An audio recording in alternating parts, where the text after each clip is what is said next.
안녕하세요, 청취자 여러분들. 저는 아웃도어 매장을 운영하고 있는 40대 주부입니다.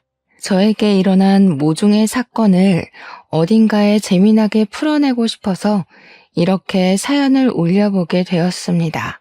친구들에게 이야기를 하자니 제 얼굴에 침을 뱉는 격이라 익명의 힘을 빌려서 용기를 내봅니다. 정말 남들이 들으면 콩가루 집안이라고 욕을 할 것 같은 그런 부끄러운 이야기지만 속 안에 감춰두고 있으니 속병이 날 것 같네요. 제가 이런 사연을 올려버리게 결심하게 만들어준 우리 원수 같은 시모. 앞으로 만수무강하길 기원하면서 사연을 시작해 보겠습니다. 저는 결혼 전부터 일찌감치 옷 매장에서 일을 했고, 나이 29살에 능력을 인정받아서 본사 직영점 매니저로 승진을 하게 되었습니다. 일단 30이 되지 않은 나이에 대리점도 아니고 본사 직영점의 관리를 맡는다는 것은 무척이나 이례적인 일이기도 했죠. 보통 다른 직영점 매니저분들이 50대라는 걸 감안하면 제가 어린 나이에도 윗분들의 눈에 들었다는 것이니까요. 그도 그럴 게 꽤 위치도 좋은 아울렛 매장이었는데 매출이 다른 지점에 비해 월등히 높았거든요. 그만큼 제가 고객 관리도 잘하고 언변이 좋아서 매장 운영을 잘했다는 뜻이겠죠. 그래서 능력을 인정받았고 직영점 매니저 자리를 꿰찰 수 있게 되었습니다. 지금 남편이랑은 한때 같이 일했던 직원이 소개팅을 주선해 주어서 만나게 되었습니다. 소개팅이라는 매개체로 잘 될 확률이 무척이나 적다고 하던데 저희는 대화가 잘 통했고 서로의 외적인 부분이 마음에 들었고 그래서 잘 이어지게 되었습니다. 연애를 하는 동안에 싸우는 일도 거의 없었고요. 취미도 비슷하고 생활 습관마저 비슷해서 운명의 상대를 여기서 찾았구나 하면서 지냈습니다. 밖에 나가서 몸을 사용하며 노는 것을 싫어했고 집에 콕 들어박혀서 공포영화를 보는 걸 좋아했고요. 오이는 냄새만 맡아도 둘 다 기겁을 했고 강아지보단 고양이를 더 좋아하는 성격까지 무척이나 비슷했어요. 그렇게 남편과 저는 연애를 3년이나 했고 나이가 차고 혼기가 다가오자 결혼을 하기로 약속했습니다. 그때까지만 해도 우리의 미래에는 꽃길만 가득할 거라 믿어 의심치 않았습니다. 성품이 바르고 심성이 착한 남편에게 그런 시어머니가 존재할 거라는 생각을 전혀 하지 못했기 때문이죠. 제 인생의 변수 같은 예상치 못한 일이 벌어지기 시작한 건 결혼 허락을 받기 위해 처음으로 시댁에 인사를 드리러 간 날부터 시작이 되었습니다. 남편에게 살짝 언지를 듣긴 했지만 시모의 성격이 그렇게까지 소위 말하는 대박인 사람일 줄 몰랐거든요. 안녕하세요 하고 처음 인사를 드리고 시댁 현관에 발을 들이밀자마자 시모가 딱 그러더라고요. 너는 오늘 손님으로 온 자리니까 손 하나 까딱하지 말고 있어라 하고요. 그 말이 무슨 뜻이겠어요? 오늘은 손님이니까 가만히 있더라도 다음부터는 아니니까 분주하게 움직여라 이 소리 아니겠나요? 더 대박인 건 남편보다 먼저 결혼한 남동생이 있었는데 그러니까 동서. 저한테는 동서되는 사람한테 이것저것 죄다 시키더라니까요. 네 형님 될 사람이 오니까 분주하게 일을 하라면서 동서한테 일일이 시키는데 시모는 손 하나 까딱 안 하고 옆에서 지시만 내리더라고요. 살얼음판 걷는 듯한 기분이 들고 속으로 와 이거 큰일 났다. 시집살이 대박으로 시키는 거 아닌가 하면서 눈치만 봤죠. 그런데 더 대박인 건 그런 시모에게 한마디도 지지 않는 동서였다는 거죠. 진짜 보통이 아닌 수준이다 하고 느꼈는데 이 기센 사람들 사이에서 나는 살아남을 수 있는 건가 싶었습니다. 시모가 동서한테 간이 싱겁다 하면 동서는 어머님 소금 주세요. 시모는 동서 째려보면서 거기 있다 하면 손이 안 닿아요. 고춧가루는요? 거기 있잖니. 계란도 좀 꺼내주시고요. 너는 손이 없어 발이 없어?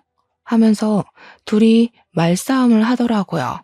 시모가 이래라 저래라 하면 동서는 그거 주세요 저거 주세요 하고 시모가 네가 직접 가져가라 하면 동서는 저 그거 어디 있는지 몰라요 하고 둘이 무슨 꽁트 찍는 것처럼 대화를 하는데 웃긴 건 동서는 정말 시모를 보조원처럼 부려먹으면서 집안일을 하더라고요. 그 정도면 누가 누구 수발을 들고 있는 건지 헷갈릴만 하더라고요. 저는 그 사이에서 약간 체하는 기분을 느끼며 이 난간을 어찌 헤쳐가야 할까 고민을 했죠. 다행스럽게도 동서가 아주 쿨한 성격을 가진 여자였다는 거죠. 밥 잘 먹고 이야기 잘 나누고 집에 간다고. 남편이랑 저랑 서방님네랑 다 같이 나왔는데 동서가 저를 슬며시 잡더라고요. 형님 되실 분이니까 터놓고 이야기할게요. 절대로 기죽으시면 안 되고요. 또박또박 싸워서 이기셔야 돼요. 우리 시모가 발 뻗을 곳 보고 뻗는 분이시거든요. 처음에 제가 비위 다 맞췄는데 그러다가 호구 잡혔어요. 한번 대판으로 싸운 다음에서야 저한테 뭐라고 안 하시거든요. 오늘은 형님 온다고 일부러 기세 보이고 싶다고 저러신 거고요. 평소에는 저한테 한마디도 못 하시거든요. 그니까 형님도 저처럼 드세게 나가셔야 돼요. 어려우면 연락 주시고요. 그렇게 자기 할 말 쏙 하고 가더라고요. 순간 제 머릿속에 시무를 들이받으라고? 이게 무슨 콩가루 같은 이야기지? 했어요. 동서가 정말로 저를 걱정해서 말해주었던 진심이라는 걸 그때는 잘 몰랐죠. 그 이후에 상견례를 했고 양가가 서로 합의 잘 이루어진 상태로 결혼 준비를 끝냈고 무난한 결혼식을 올리게 되었습니다. 근데 보통 결혼식 하는 날 신부 대기실에는 신부 지인들만 들어오지 않나요? 친구들이랑 이야기하고 사진 찍고 그러고 있는데 시모 지인들이 싹 들어와서는 저한테 돗대기 시장처럼 시끄럽게 말을 시키는 거예요. 며느리가 아웃도어 매장을 운영한다고? 하면서 자기네들이 시모의 산악 동호회 친구들이라고 하더라고요. 우리 시모 취미가 산을 타는 것이었는데 아웃도어 매장을 운영하는 며느리가 들어왔다고 싸게 살 수 있다고 자랑을 하셨나 보더라고요. 옷을 좀 할인해달라고 일부러 찾아와서 저한테 말을 건 것이었죠. 제가 운영하고 있는 매장이 직영점이라서 본사에서 내려온 할인율만큼만 할인을 해줄 수가 있었거든요. 기본적으로 아울렛 매장이라 깔리고 들어가는 할인율도 있었고요. 저는 뭐 땅 파서 장사하는 것도 아닌데 제가 맘대로 할인을 해줄 순 없죠. 굳이 신부 대기실까지 찾아와서 할인 이야기 꺼내고 가는 시모 지인들도 무척이나 별로였어요. 그거 하나 딱 찝찝한 거 남기고 결혼식 잘 하고 저희는 바로 신혼여행지로 떠났습니다. 남편과 저는 평소에 가볼 수 없는 곳으로 신혼여행을 가자고 약속을 했고 그 장소는 바로 약속의 땅 뉴질랜드였습니다. 뉴질랜드가 워낙 자연 경관이 거대하고 멋있고 또 산을 걷는 트레킹이 유명한 나라잖아요. 남편이랑 같이 트레킹 관광을 나섰는데 거기서 엄청 좋은 트레킹화를 팔고 있더라고요. 큰 마음 먹고 제 거랑 남편 거 사면서 시모가 산악 동호회를 한다고 했으니까 시부모님 드릴 신발도 한 켤레씩 샀습니다. 당연히 한국까지 전화를 해서 신발 사이즈 물어보고 샀죠. 귀국을 해서 시댁에 신발을 딱 가져가니까 시부가 너무 마음에 든다고 좋아하시더라고요. 근데 시모는 약간 마음에 안 든다는 식으로 삐죽거리면서 시부한테 그러더라고요. 당신은 산에 가자고 하는데도 안 가면서 이런 좋은 신발이 왜 필요하냐고요. 시부가 아니 뭐 산 탈 때만 신는 신발인가? 그냥 신고 다니면 되지 하니까 시모가 저를 보면서 색이 이거밖에 없었니? 이러는 겁니다. 아웃도어 매장 한다는 애가 신발색을 이런 갈색으로 골라오면 어떡하냐고 등산화 화려한 게 요즘 유행인 거 몰라서 그러냐고 하는 거예요. 몰랐으면 지금이라도 자기 말 듣고 화려한 운동화로 매장에 있는 거 다 바꾸라며. 핑크색, 노란색 이런 거 없었냐고 계속 갈색이 뭐야 갈색이 하시더라고요. 그래서 제가 뭐 대충 대꾸했죠. 갈색이어야 더러워져도 별로 티가 안 나죠 하면서요. 산 한 번 타면 신발이 얼마나 더러워지는데 노란색, 핑크색 타령을 하고 있나 싶었습니다. 그러더니 신발을 한번 신어보더니 너무 꽉 맞는 거 아니냐고 한 사이즈 더 큰 걸로 사오지 그랬냐고 타박을 하시대요. 사왔는데도 구시렁거릴 일인가 싶었습니다. 그것도 뉴질랜드에서 사온 거라 교환이나 환불이 될 리도 없는데 참. 근데 그 순간 갑자기 동서의 말이 생각나더라고요. 따박따박 말대꾸를 하라고 했던 거요. 그래서 시모한테 웃으면서 이야기를 건넸죠. 마음에 안 드시는 거냐고요. 그러니까 시모가 냉큼 좋기는 한데 너네 매장에도 좋은 거 있지 않니? 핑크색. 이러시대요. 느낌이 딱 오더라고요. 이 신발도 가지고 매장에 들어온 새 신발 하나 더 챙기려는 속셈이구나 싶었던 거죠. 그래서 저는 눈치 없는 애처럼 그 신발 마음에 안 드시면 그냥 저 달라고 했어요. 제가 2개 신겠다고요. 그러고는 셀쭉하게 말했죠. 선물을 해드려봤자 불평만 하시니까 다음부터는 챙기지 말아야겠다 하고요. 시모가 저한테 뭘 그렇게까지 이야기를 하냐고 우리 매장에 있는 신발 하나 더 얹어주면 되는 거 아니냐고 하더라고요. 그래서 매장에 있는 신발 5% 할인해드리겠다고 하니까 가족끼리 신발 하나 못 주냐고 구시렁구시렁. 신발 이미 사드렸구만 뭘 그렇게 욕심을 내는지 참. 하루는 출근해서 매대 정리하면서 매출을 확인하고 있었습니다. 말일까지 제대로 정산해 놓지 않으면 꼭 중간에 구멍이 나는 일이 있더라고요. 이리저리 매출 전표 보면서 재고랑 같이 확인하고 있는데 시끌벅적한 소리가 입구에서부터 들리더라고요.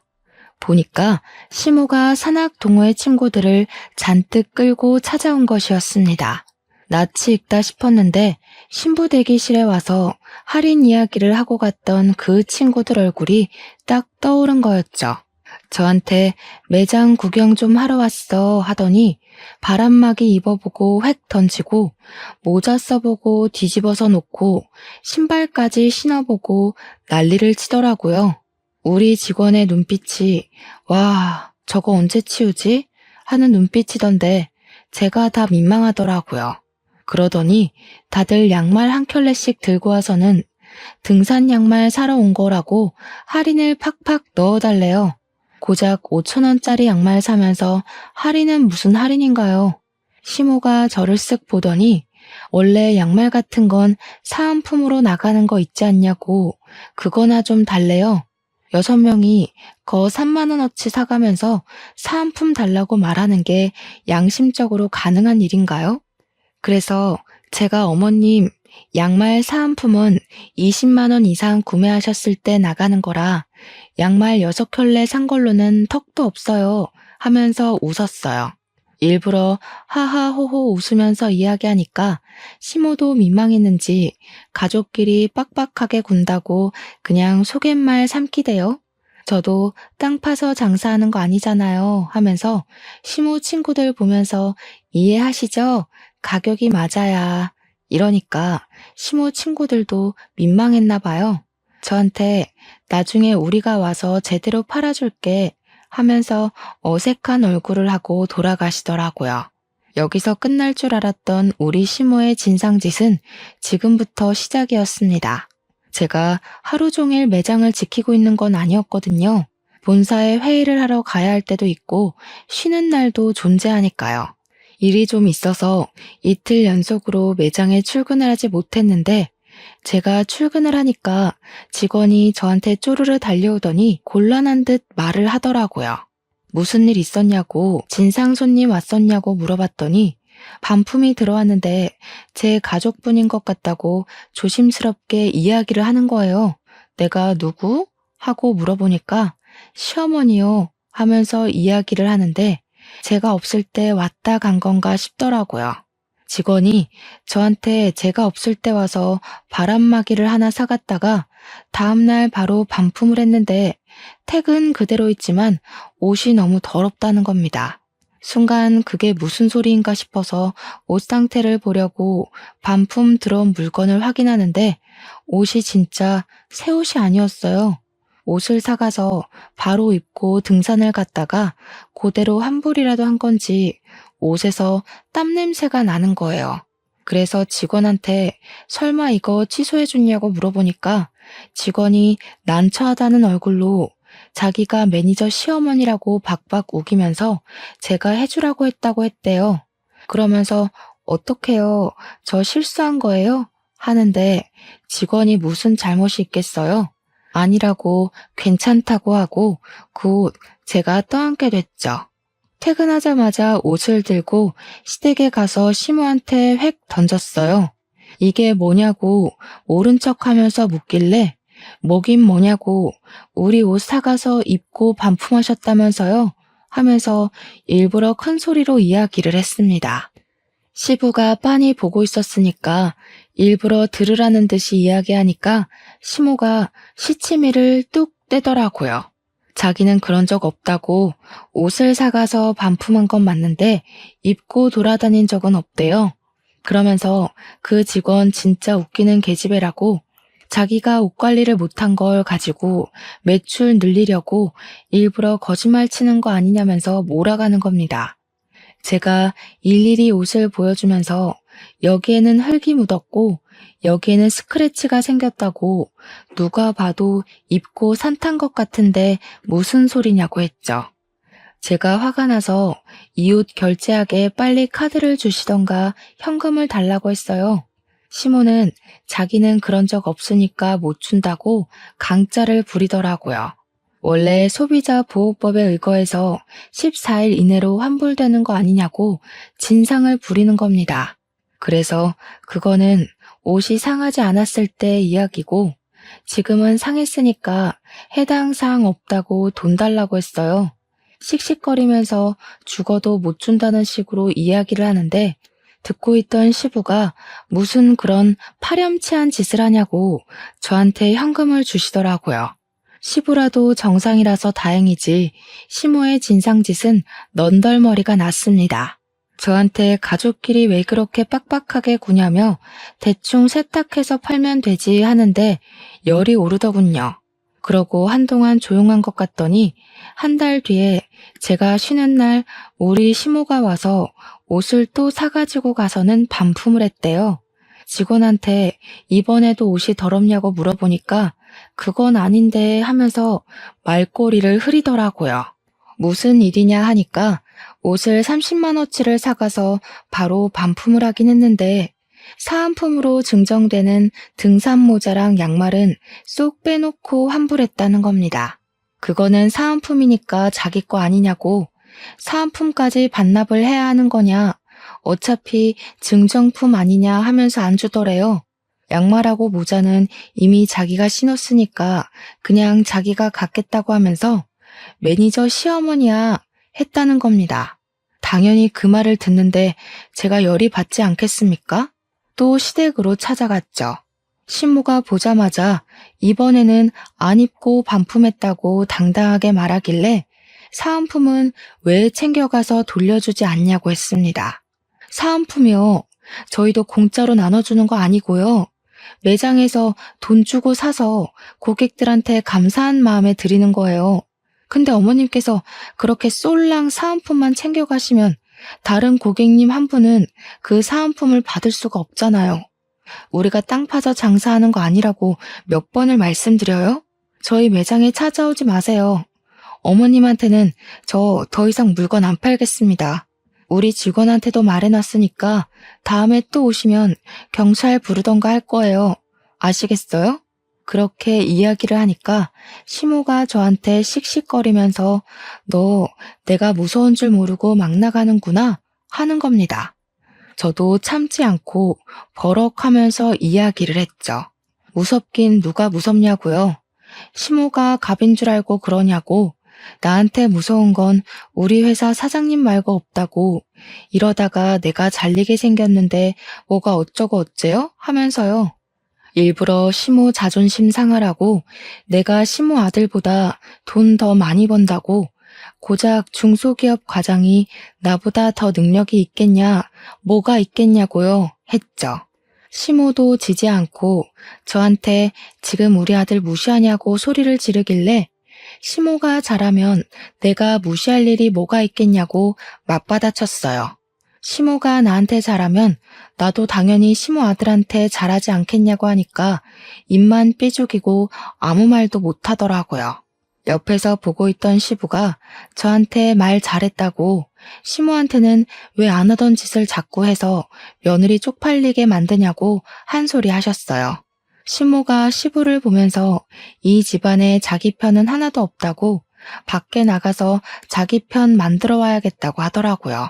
이걸 그냥 나만 알고 있어야 하나 고민을 하다가 결국 동서한테 전화를 걸어서 이야기를 했죠. 그러니까 동서가 엄청 잘한 거라고 그렇게 100번을 말해야 겨우겨우 알아듣는다고 하더라고요. 자기는 백화점 속옷 매장에서 일을 했었는데 결혼하고 얼마 되지 않아서 팬티를 사가서 입어놓고는 환불을 하러 왔대요.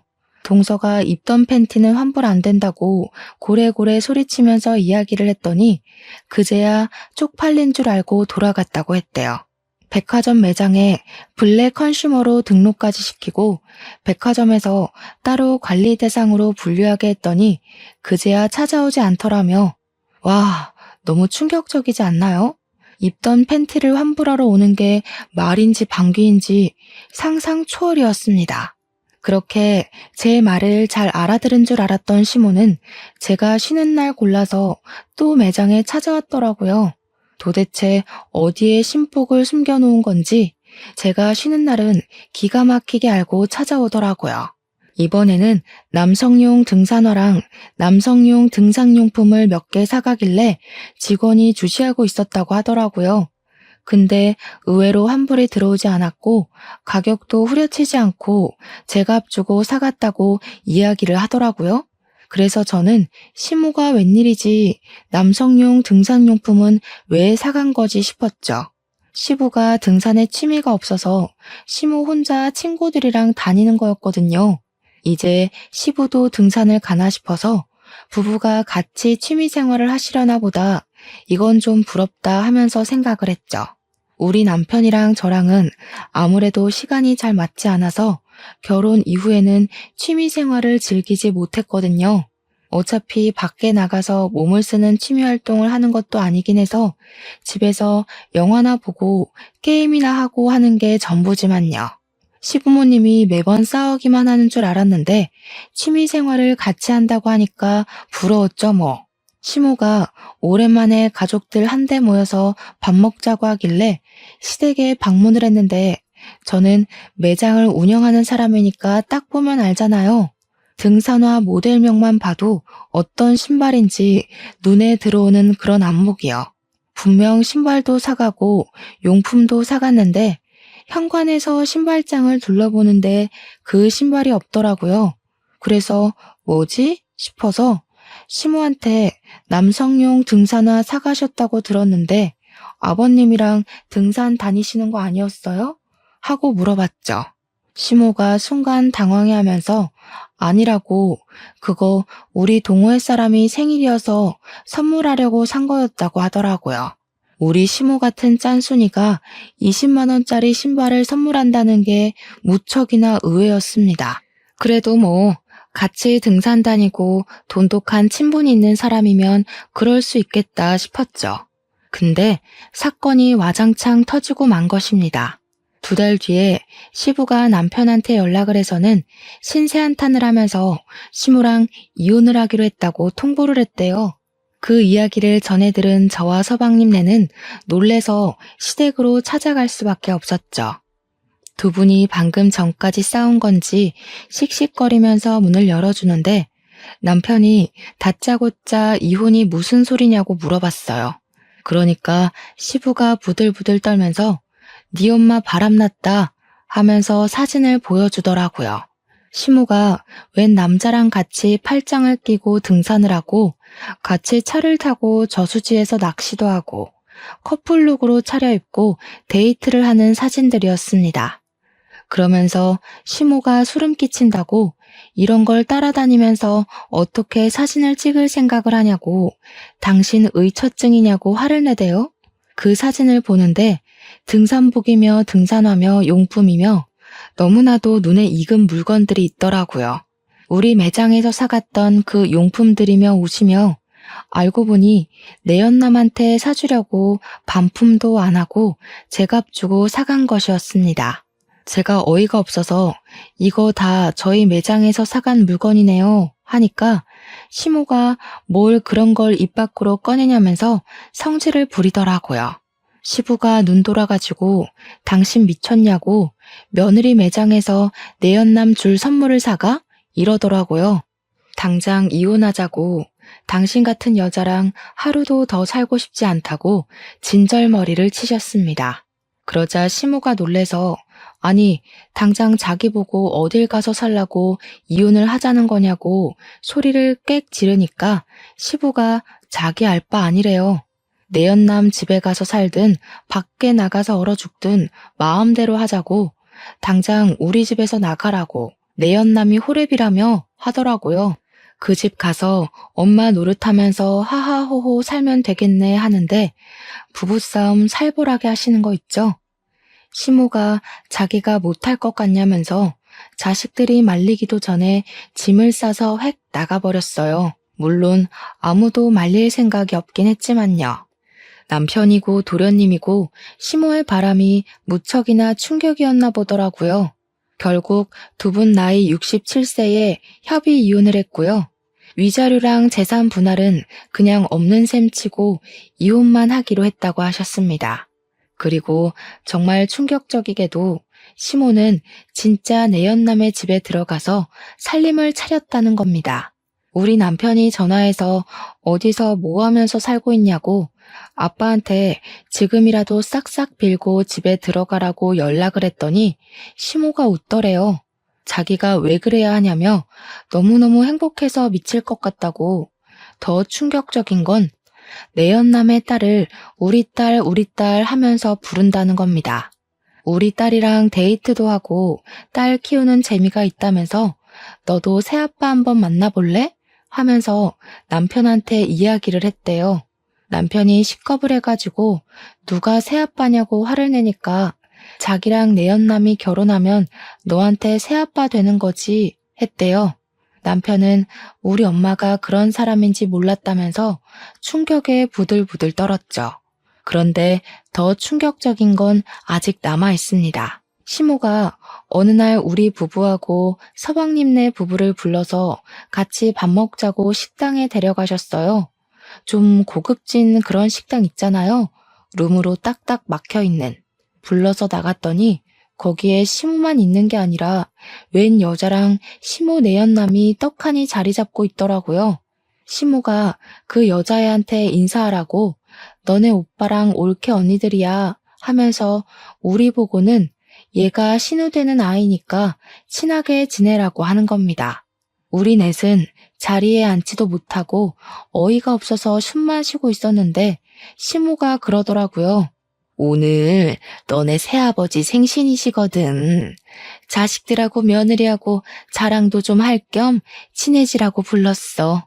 아이고, 든든한 아들이 둘이나 생겨서 노후 걱정 없이 편안하겠어. 둘이 북치고 장구치고 다 하는데 정신 나간 거 아닙니까?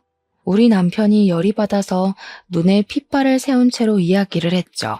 누가 누구 노후를 책임진다고 이런 개소리를 정성스럽게 하십니까? 어머, 얘. 못 배워먹은 사람처럼 새아버지한테 그게 무슨 말버릇이니? 당장 사과드려. 남편이랑 서방님은 사과는 무슨 얼어 죽을 사과냐고 이런 자리인지 모르고 나온 거니까 두 번 다신 이런 자리 만들지 말라고 엄포를 놓았습니다. 한 번만 더 이런 경우 없는 짓 하면 신모고 나발이고 인연 끊겠다고 선언을 했죠. 뒤돌아서 나오는데 시모가 막 뛰어나오더라고요. 제일 뒤에 걷고 있던 제가 만만한지 저를 딱 붙잡고는 사정을 하더라고요. 얘, 돈 좀 주고 가라. 우리 아들들이 낼 거라고 내가 설레발 다 쳐놨는데 일부러 비싼 집으로 골라왔는데 내 체면은 살려줘야 하지 않겠니? 저 지갑 안 들고 왔는데요. 어머님이 불러내신 거라 당연히 어머님이 사주시는 건 줄 알고 지갑 안 들고 왔죠. 야, 너네 버르장머리 없이 뭐 하는 거야? 당연히 자식들이 사야지 내가 돈이 어딨어. 아까 방에 있던 어머님이 좋아 죽겠다고 했던 내연남 딸한테 내라고 하세요. 뭐? 내연남 딸? 너한테는 시누이야. 어머, 저한테 왜 시누이예요? 우리 남편이랑 저 여자랑은 가족이 아닌데요. 그러고는 재빨리 식당을 빠져나왔습니다. 우리 남편은 완전 열이 받아가지고 엄마가 저렇게 파렴치한 인간인 줄 몰랐다고 어떻게 저런 짓을 할 수 있냐고 시부가 불쌍하다고 난리였어요. 그런데 여기서 일이 끝났으면 제가 사연을 쓰지도 않았겠죠. 더 파렴치한 일은 그 뒤에 벌어지게 되었습니다. 제가 글쎄 생각지도 못했던 갑상선암에 걸리게 된 것입니다. 임신을 준비하던 도중 수치가 이상하다는 종합검진 결과에 놀라서 큰 병원을 찾아가니 갑상선암이라고 하더라고요. 물론 완치율도 높고 다른 사람들보다 훨씬 더 빠르게 발견을 하게 되어서 수술만 하면 괜찮을 거라고 하더라고요. 평생 약을 달고 살아야 해서 한동안 임신 계획은 가지면 안 된다고 했지만 그 이외에는 아무 문제도 없을 거라고 저를 안심시켜 주었습니다. 의사의 조언에 따라서 수술 날짜까지 빠르게 잡고 났는데 그래도 제가 암이라는 사실은 변하지가 않잖아요. 남편과 저는 한동안 마음을 추스르느라 바빴습니다. 치료와 수술을 해야 하는 바람에 어쩔 수 없이 한동안 일을 쉬어야 하는 처지에 달했고 매장 관리는 결국 다른 사람에게 넘기게 되었습니다. 본사에서는 수술 이후 경과가 좋아지면 다른 매장을 주겠다고 했지만 제 첫 매장이다 보니 애착이 가는 건 어쩔 수 없었어요. 그래도 피곤하면 안 되고 컨디션 조절을 잘 해야 한다고 해서 일을 할 수 없게 되었죠. 인수인계까지 마치고 본격적으로 치료가 시작되는 주까지 일을 도와주기로 했습니다. 본사에서는 일단 퇴직을 하게 되는 것이라 퇴직금까지 받아갈 수 있었습니다. 집에서 쉬려고 하니까 영 좀이 쑤시더라고요. 그런 와중에 무슨 일 때문에 매장을 방문했는지 모르겠지만 시모가 또 그 매장에 방문을 했나 보더라고요.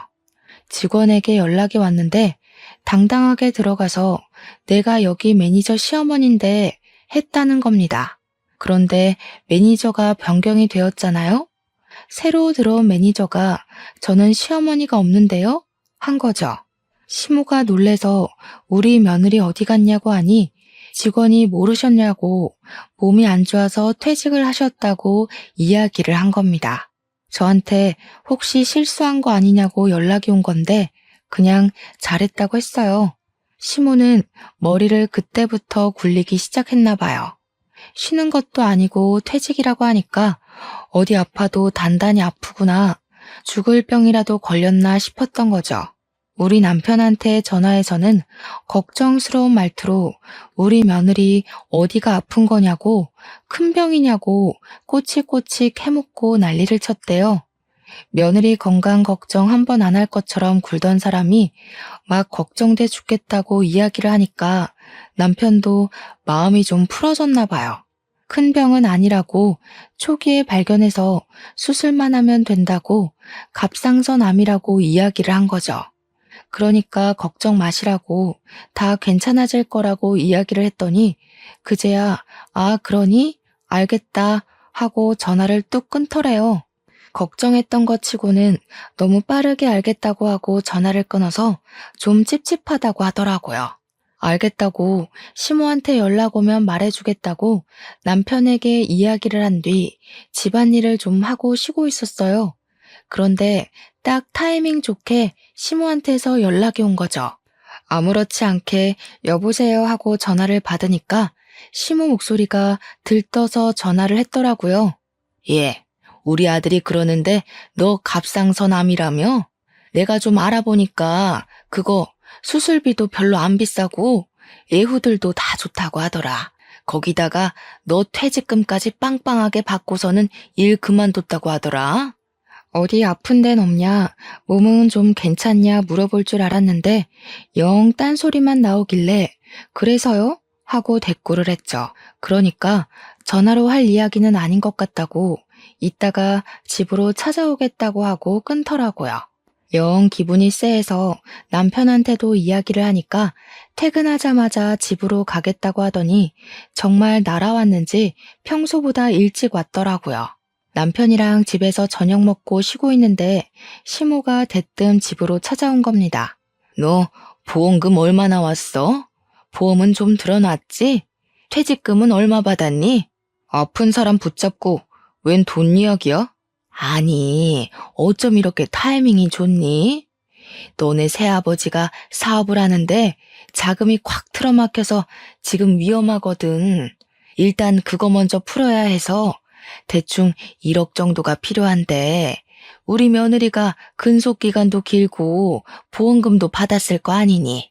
10년 넘게 일도 했으니까 퇴직금도 꽤 되고 보험 진단금 받은 거 합치면 1억은 될 것 같더라고. 그 돈 나 좀 빌려줘라. 내가 나중에 갚을 테니까. 아니, 제가 아파서 퇴직을 한 거고 암 때문에 받은 보험금을 지금 내연남한테 빌려주라고 하는 게 맞는 건가요? 이게 바로 정신 나간 소리 중에 제대로 정신 나간 소리 아니겠습니까? 저는 어이가 없어서 바로 시모한테 세게 들이박았습니다. 어머님, 혹시 머리에 소주 꽂으셨어요? 그랬더니 시모가 뭐가 어쩌고 어째? 하면서 저한테 큰 소리를 치시는 거예요. 지금 화를 낼 사람이 누군데 누가 누구한테 큰 소리를 냅니까? 머리에 소주 꽂은 것도 아닌데 어떻게 이런 생각을 하세요? 다른 것도 아니고 제가 암에 걸려서 투병을 시작했는데 보험금을 달라고요? 그것도 저한테는 생판남이나 다름없는 어머님 내연남 사업 자금을 위해서요? 예, 생판남은 무슨 남이니? 이 일만 해결하면 우리 결혼할 거야. 그럼 너한테도 새 시아버지가 되는 거 아니겠니? 어떻게 내연남이라고 할 수 있어? 어머님이 바람 피우신 건 맞잖아요.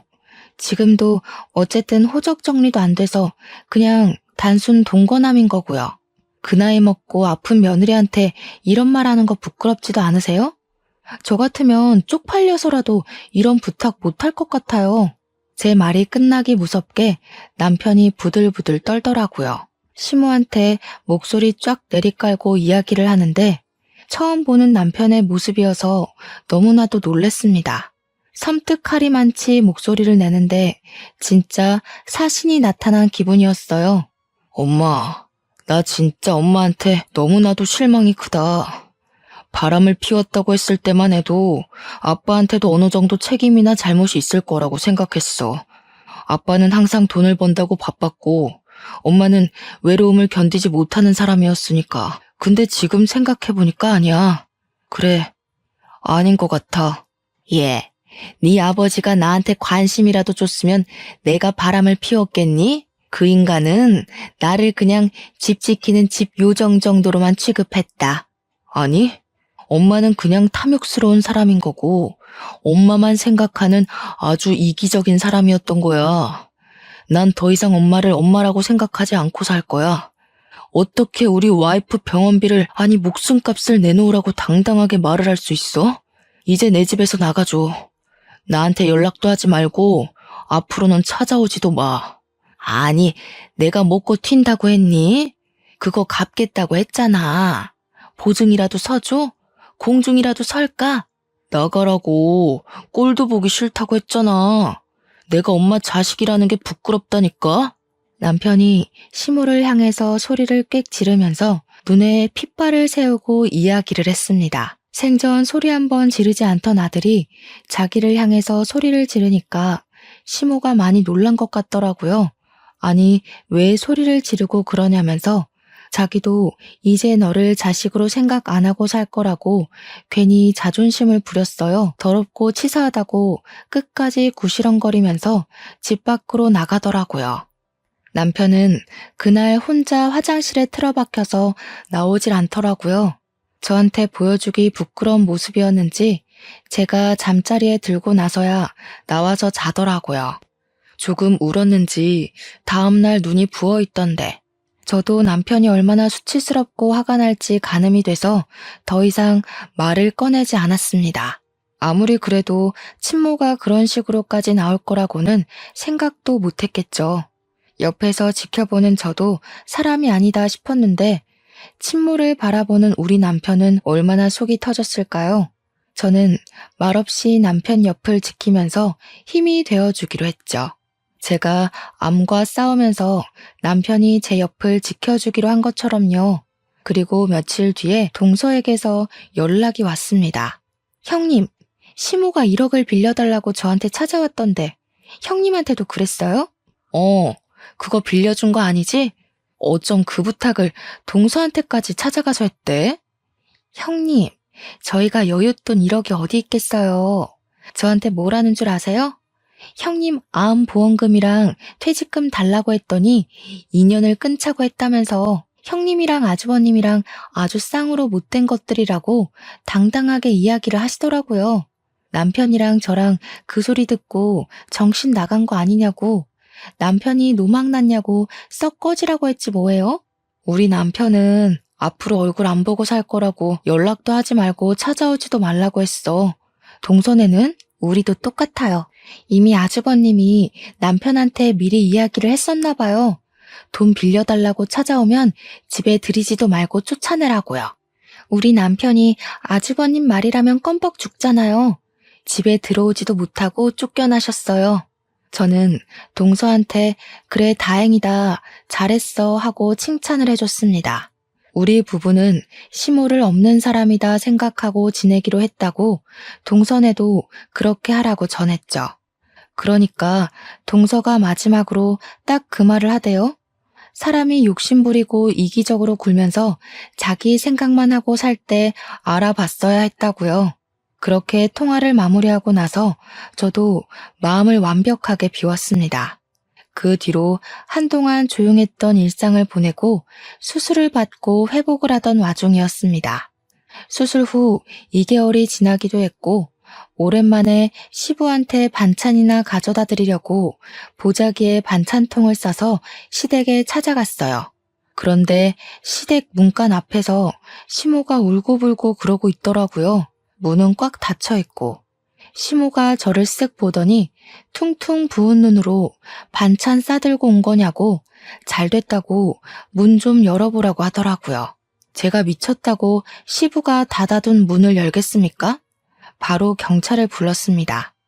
경찰차가 요란한 소리를 내면서 찾아왔고 시모는 저한테 네가 부른 거냐고 사색이 되어서 묻더라고요.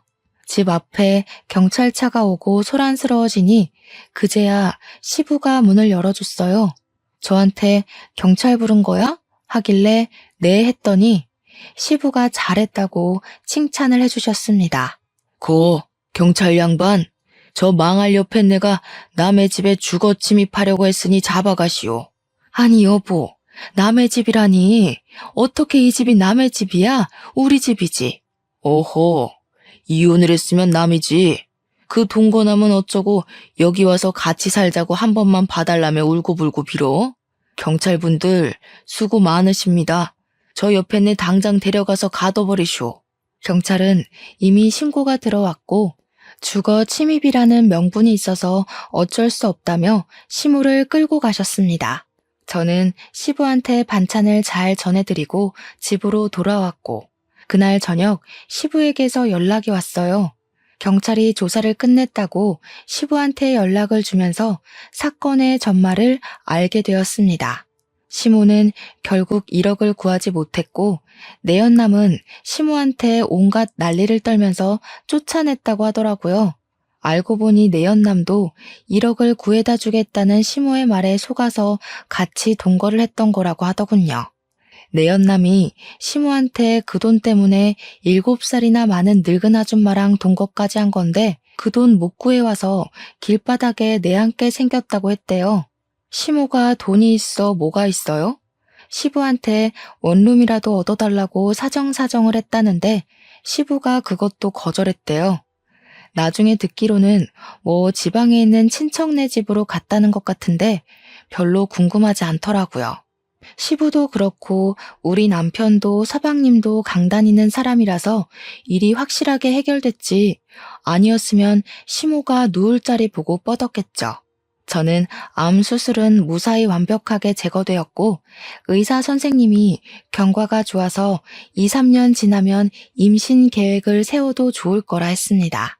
남편과 저는 하루빨리 이세를 만들고 싶어서 시간이 흐르기만 기다리고 있어요. 우리 가족에게 새 생명이 찾아와 더욱더 화목해지길 기대해 봅니다. 제 이야기를 여기서 마치도록 할게요. 오늘도 고생하셨고 수고하셨고 또 좋은 하루 보내세요.